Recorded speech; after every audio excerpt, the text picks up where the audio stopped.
Welcome back to day 5 of the Repertoire Detective Challenge. In today's keynote training, we're going to be talking about applying the repertoire-based curriculum framework into your classroom.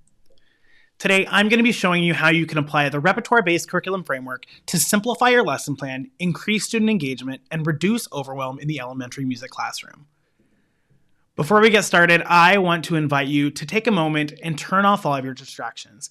Take a moment to invest in yourself as an educator and really dive into the content of today's training. There might be a few reasons why you joined this challenge and why you decided to show up today. Maybe you're tired of feeling you don't have the tools required to teach elementary music. Maybe you're new to teaching elementary music and you want to build a collection of resources and strategies for your classroom. Or maybe you feel like undergrad didn't focus enough on general music and you want to learn more about how you can set yourself up for success. Whether you're a 1, 2, or 3, I want to let you know that whatever your motivation, I fully support you, and I'm really glad you're here. I want to ask you a question, and that question is, can you imagine how your curriculum would be different if you let the repertoire lead the way? I'm here to tell you that a repertoire-based curriculum is the best way to simplify lesson planning, increase student outcomes, and reduce overwhelm in the elementary music classroom. If you're anything like me, you probably want to know a little bit of the game plan for today's training. First, we're going to be talking about how you can put your song collection to work. Then we'll dive into developing extension activities to make your repertoire last longer and be more impactful. We'll talk about how you can allow for low-stakes assessment so you can truly know what your students know. And then at the end, you'll have an exclusive offer on how to work with me the next step if that's something you decide. So let's take a look back at the repertoire-based curriculum framework. So here we are right at the end. We're going to be talking about putting it all into action. So let's get started. Using your song collection is basically you reaping the benefits of the investment that you took to put the time into building a song collection. When you're using it correctly, a song collection can really make your lesson planning nearly plug and play. So when I look at my second grade concept map, first, you'll notice it's kind of bare bones. And the reason I do this is so that I have a lot of flexibility through the year. But let's say I was sitting down in October to do a lesson plan for second grade. So here I am in October. I see that about partial way through October, we presented half note, and now we're on to practicing half note as we prepare do. So how can I find pieces that have half note and do in them? So again, I would go to my song index and see what songs do I have in here that have do, what songs do I have here that have half note, do I have any that have both? Looking forward, are there any other concepts I want to move on? Are there any different, seasonal things or formal things like first and second ending that I want to add in here? And basically what I do when I sit down to lesson plan is I take the information from my concept plan to find pieces that I've already found in my repertoire and then plug and play those into my lesson plan. What's great about having an in-depth song collection and an in-depth song collection entry is that it can provide some historical context. We know there are certain things that our students are going to ask us all the time. Like, for instance, if I'm singing a song in Spanish, my students are probably going to want to know what it translates to. So having that translation as a part of my song collection in part of the entry can have it really readily available so that when I'm doing that piece, I don't have to Google it or I don't have to put it into Google Translate or track something down in a book. It's all right there ready for me. And one of my favorite parts of having a song collection is that when you have a thoughtfully organized song collection, it really makes thematic program planning super simple. So the way that I do my programs is I use thematic songs. So for instance, in one of my second grade performances was all about the water cycle because that's what they were doing in their science class. So I found a bunch of songs about sun and rain and clouds and things like that. And I used them in my performance, but they had the melodic and rhythmic elements that already fit my curriculum. So I didn't have to stop what I was teaching so that I could teach a performance. Above else, your collection should change. You are going to add and remove songs from your collection as you continue to evolve as an educator. And the more that you utilize your song collection, the more obvious the holes will be. I've been very clear that, my song collection could use some more ticka pieces. And that's something that when I go to professional development conferences, when I'm able to collaborate with other teachers, I'm trying to find more of those because I know that's something that's lacking in my collection. And as you get to know the students you serve better, you're going to be better equipped to find repertoire that's going to bring them joy the most. So you might be there screaming this at the screen saying, Bryson, how do I actually do this? How do I allow my repertoire to evolve? And the answer is threefold. And what's great is you're probably doing a lot of this already. First, you're going to gather your resources in a central place. I know that I have kind of a folder of shame that I have from whenever I come back from a conference. I put all these resources in a folder saying I'm totally going to look at them, even though I never do. So you're probably already doing that, but now it's time to take up the next couple of steps. When you have time, when you have PD day, when you have a long weekend, whatever, dig into that folder, dig a bit deeper into the resources and see how you can include it in your classroom. And then you can also remove songs from circulation of your collection if they don't bring you joy. What kinds of positive outcomes do you see coming from allowing your collection to evolve? When you let your collection evolve, that is really when the magic happens. That is where you allow your collection to be ever breathing and ever changing so that it doesn't become stagnant. So let's talk a little bit about developing extension activities. This is where the magic happens because you can take the repertoire that you found and you can make it last so much longer, and you can really allow it to be so much more high quality because you're not just singing a song and moving on. You're really getting into the weeds of the song. You're really going in and manipulating the different pedagogical elements that are within that piece of repertoire. Your repertoire should lead your curriculum, not consume it.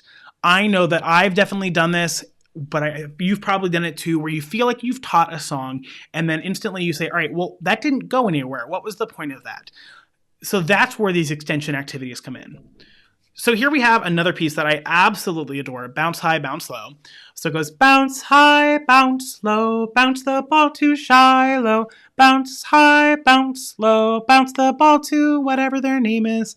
And what I love about this, not only does this have a great game, but there's also some great ways to extend it using Sol La Sol Mi. So this is one that I use a lot for Sol La Sol Mi, Tas and TTs. But if I were looking at ways to extend this, I have a couple of things that I love to show. So first on the left, I have texting sticks. My kids love texting sticks. It's literally just a paper or a popsicle stick or a tongue depressor with the solfege ladder written on it. But the students get to actually show the melodic contour by moving their thumb up and down to touch the different melodic symbols. I don't know what it is about this, but the kids absolutely love it. And I love it because I can look around and I can see who's able to show me the melodic contour and who's struggling. Now on the right, we have it written out in stick notation with a little bit of melodic contour written in the way that it's written. What's cool about this is this could be used for a lot of different things. It could be, all right, are the students able to figure out what the song is just by reading it? You can use it for formal things like you see I have it here, A and B. But what's great about this could also be a wonderful place to throw in a repeat sign to show that, hey, you have to sing it again. Or don't put in a repeat sign, but have them have to build the A section and the B section again, knowing that they're going to be the same. We're going to go back to BB Bumblebee for a second. You know I love this. It's one of my favorites, but it is a great way that we can extend it as well. There's lots of stuff that you can move along with it. So here on the left, I have a student that is taking rhythmic cards and basically putting them in order. I gave him a beat board so that he knew that he had 4 beats that he was responsible for. So here we have B, B, bumblebee, ta, ta, ti, ti, ta. And the student on the left was responsible for creating the rhythm using a beat board. And the student on the right, they were given a little bit more of a differentiated up approach where I gave them just a bunch of cards and they had to figure out how many beats there were. And then they had to figure out how many or what rhythm had to go on each beat. When you're thinking of extension activities, I want you to think, how can we take this to the next level? How can we make this more than just singing the song and playing the game? And there are a lot of easy ways that you can do this. And what's great about them is they can be applied into so many different pieces of repertoire so that once you teach the concept of the extension, you can use it in so many different ways. I love adding manipulatives for early rhythmic work or early melodic work with a chant or a piece of music. Creating B sections with boomwhackers or other instruments can be a great way to make it a little bit more in depth. But I also love adding picture books, especially when they help reinforce the concept. This book, Please Baby Please by Spike Lee and Tanya Lewis Lee, is one of my favorite books for Ta and TT because it just takes the words please and baby and then puts them in different order. So you might have please, baby, baby, baby, or baby, please, baby, please. And it's a great way to practice Tas and TTs for my students. A few other that I'm going to kind of dive into, because you know that I'm a huge fan of singing games, but sometimes the game isn't the best way to actually explore the concept.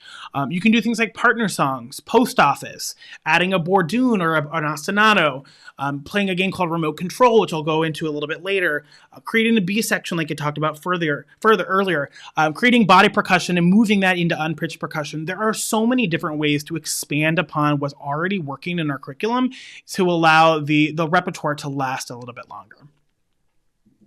So here we have my absolute favorite thing. It's called Post Office, and it's called Post Office because you give the students rhythmic cards in an envelope. I don't know what it is about giving them an envelope rather than a bag, but they absolutely eat it up. So in this case, you would give them all of the cards they need with no extras, and they are in charge of taking the cards to a song or a chant that they already know, and you can do this melodically or rhythmically, and they have to put it in order.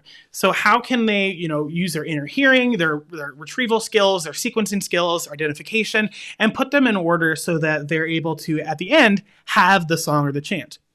What's great about this is it could be used in a small group. You could do it as a class. You could do this individually. And you can really scaffold this up or down as you need to make it easier or a little bit more difficult for your students. Another great idea is having body percussion. This is great because you can do it in a way that is super, baby steps along the way, but by the end, you have this really cool kind of performance thing. So for instance, here I took 1, 2, 3, Johnny caught a flea. Flea died, Johnny cried, tee hee hee. And I wrote it out rhythmically. The students already knew this song. They knew it front, back, forward. And I basically gave the student a piece of colored chalk. And I said, all right, I want you to write a rectangle around 2 of these boxes. So he chose 3 and Johnny. So every time we had an orange box, we're going to clap it. And then we went through it and did the same thing. Now we have a blue box. So now every time we have an orange box, you're going to clap it. A blue box, you're going to stomp it. And then we do the same thing again, adding in purple. And then so we have clap, stomp, and snap. Now, that right there, the kids absolutely loved. But then we could take it up one next level and say, all right, we're going to turn all the claps into playing a drum, all the stomps into playing a triangle, and all the snaps into a tambourine. So now, not only are we using body percussion, not only are we reading rhythms and thinking about the different counts, but we're also adding in instruments in there as well. And what kid doesn't want to use an instrument? Another great activity is called remote control. So traditionally, you would play this with like an old remote control as the pointer, which is kind of where it gets its name. I typically just use a pointer that I have around me, but you can use whatever you have. What this is you can scaffold it up or down as needed. But basically in this example, the students were switching between either saying the words of BB Bumblebee or saying the longs and shorts of BB Bumblebee as they were working on their rhythmic prep for Ta and TT. So the student leader gets to decide, all right, when are we going to switch from words to the other one? Or words to the rhythmic syllables. And what's great about this is you can make it super, super simple like this, where it's just between 2, or you could have it like, all right, we're gonna have one that's audiation, where you're saying it in your head, one that's clapping it out loud, one that, if it's melody, sing it on solfege, sing it on the words, sing it on lute, whatever. You can make it easy or tricky depending on what your goal is for the activity. I want you to take a moment and I want you to think about which extension activities you are looking forward to trying the most. And then I want you to see if you can figure out a plan on how you can actually include this in your lessons. Before we get too far, I want us to take a moment and talk about assessment. Our students don't need to be stressed out more than they are. So how can we create lower stress assessment that is more mastery focused so that the students are able to show us what they know without feeling like it's this super high stakes thing? Because when it comes down to it, our students deserve to be set up for success. I don't know about you, but I felt like that, especially thinking about if you're in an exam and you're taking the test and you're thinking, when did we learn this? And I don't want to give my students that feeling. When we think about it, assessments help us understand where our students are and where they are in the educational journey that we're kind of planning for them. And when we're using it correctly, data is driving our instruction. And I mean that truthfully, not just saying a data-driven instruction so we can kind of like check off a box for our our teacher evaluation, things like that, but it actually does tell us when students are ready to move on and when they need more. I want you to ask yourself, how can we design our assessments in a way that sets our students up for success? The way that we assess should mimic the way in which we teach. Let's stop making sure that we're teaching with all these different modalities and then assess in one different way. The way that we assess needs to mimic the way that we teach. So when I assess in my classroom, I typically use some variation of this rubric. So it's a 4-point rubric. This particular rubric is for singing voice, but it could really be applied to any different concept. So for me, a 4 is the student is able to show mastery of the skill without teacher support. A 3 is they're able to show me with teacher support. A 2 is that they're progressing towards it. And a 1 is that they're not quite ready yet. They're not quite there. And I can use this in pretty much any skill. And what's great about this is that when I move from one thing to the next, I don't have to remember a bunch of different rubrics. I can keep my 4-point scale. And that really allows me to have a lot of flexibility and allow me to be able to assess more because I don't have to juggle a bunch of different rubrics in my head. Like I said earlier, making sure that we are assessing in the way that we teach. You've probably seen this model, oral, visual, and physical, or kinesthetic, when talking about the way that we're instructing our students, the way that we're teaching, making sure that we're doing things where they're listening, things where they're seeing things where they're physically up and moving and using the manipulatives and things like that, which is all great. But if we stop there and then only assess in one way, that is not setting our students up for success. So let's think about oral modes of assessment. I want to start with this one because this one can be the trickiest one.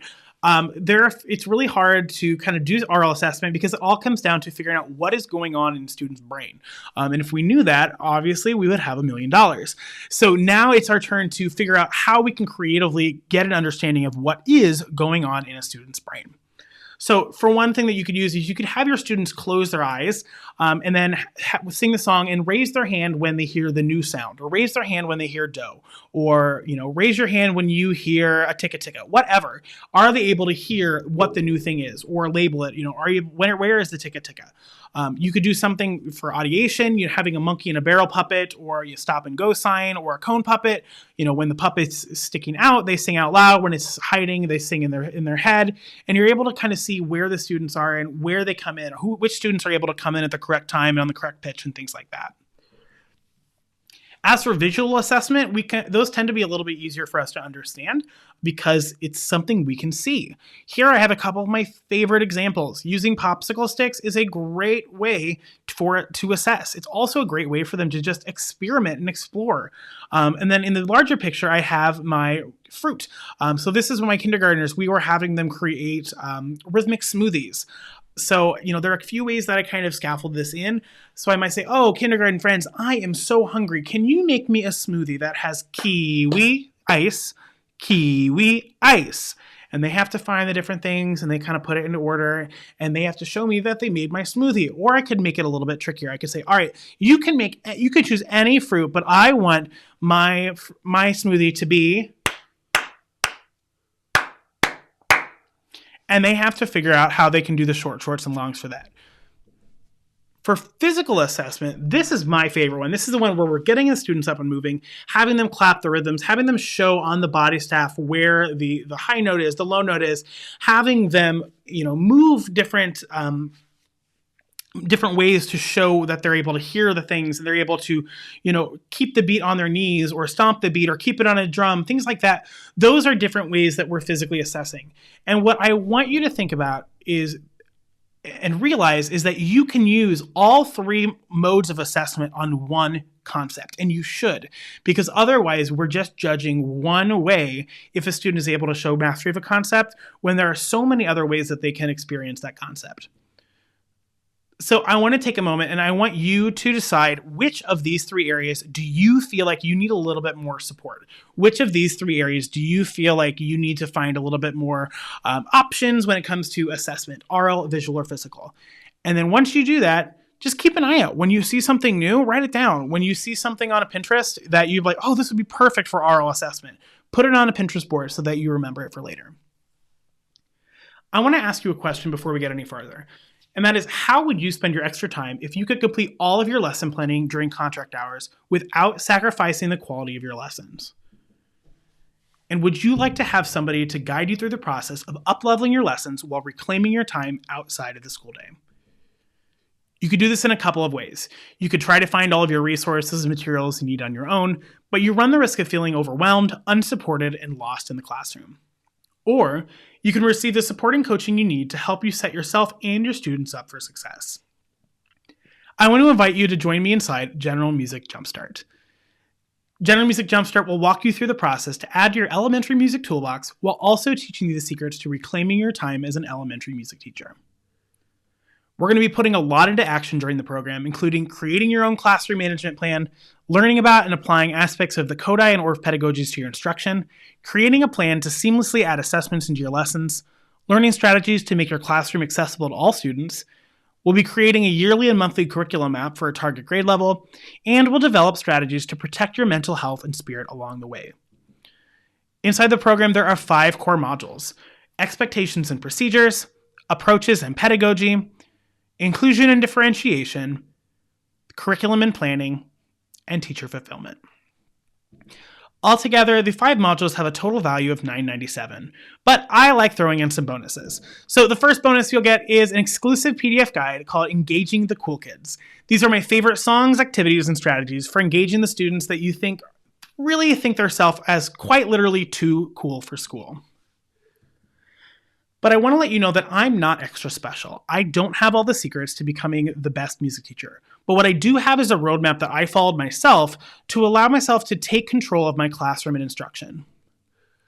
And I really want you to be satisfied with your purchase so that we're offering a no questions asked money back guarantee during the 14 days after purchase. Altogether, that's a value of over $1,000, but I know that that's not really feasible for music teachers. So you can join us today for $297. And to make it a little bit easier, you can actually join today for as little as $52 if you sign up for a 6 monthly payment plan. So if you're ready to get started, head on over to thatmusicteacher.com/enroll.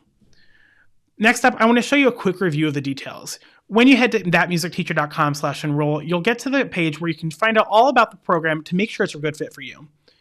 You're going to choose the option that's best fit for you. So again, that's either 6 monthly payments of $52 or a one-time payment of $297. You'll fill in the details, which will get you a confirmation page to let you know that, hey, you've joined us inside the program. We're so glad you're here. Check your email and you'll get a confirmation that includes your login information so you can log in and watch the welcome video. So again, you can join us today for as little as $52 by heading over to thatmusicteacher.com/enroll. Before we wrap up today, I want to remind you why you're here. Because you showed up today, you logged in, even though you're an incredibly busy person for a specific reason. Maybe you feel stuck. You're tired of feeling like you don't have the tools required to teach elementary music. Or maybe you're tired. You're exhausted from reinventing the wheel each and every time you sit down to lesson plan. Or maybe you just want more. You know that teaching elementary music can be fulfilling and joyful, and you're ready to take the next step to improve your teaching toolbox. You might be sitting there saying, I want to take the next step, but I don't have time to take an online course. And I want to remind you that what's great about online courses is that you can consume them at your own pace, you can implement them in your classroom, and then reflect on them and try the process again. On top of that, lifetime access to the program means that you can dive in at a pace that works for you. You will have access to this program for as long as the program is active. So we still have people that went through our first cohort that still have access and still log in to this day. I want to introduce you to Emily. Emily went through General Music Jumpstart, and she loved that the lessons were clear, easy to follow, and that they were the perfect lengths to fit into her busy schedule. But maybe you're not like Emily. Maybe you're sitting there saying, I'm not sure I'm ready to make the investment in myself. And to that, I want to ask you how you would spend your time if you didn't have to spend hours creating meaningful lessons. You're also investing in yourself as professional development as an educator, and investing in this program will allow you the opportunity to spend less time working on your job outside of contract hours. And furthering your education in elementary music directly impacts the quality of lessons your students experience. I want to also introduce you to Amelia. Amelia went through General Music Jumpstart before her first year of teaching because she really wanted to expand her knowledge of general music, especially when it comes to creating a curriculum scope and sequence. She loved the structure and layout, and she was able to get the assignments done weekly, so she was able to stay on track. But maybe you're not like Emily or Amelia. Maybe you're saying, I'm not sure if an online program would benefit me. And I want to ask you, imagine how your job would be different if you were able to receive content-specific professional development. I want to introduce you to one last friend. Erin joined General Music Jumpstart after going back to the elementary music classroom after serving as a district instructional coach. She recommends the program to anyone who's starting their journey in general music or feels like they're in a rut and need to learn with and get some fresh new ideas. So I would love for you to join Erin, Amelia, and Emily inside General Music Jumpstart today for as little as $52 by heading over to thatmusicteacher.com/enroll. If you have any questions, please reach out to us. Send us an email, hello@thatmusicteacher.com. But we would love to see you inside General Music Jumpstart. Again, you can join for today as low as $52 by heading over to thatmusicteacher.com/enroll.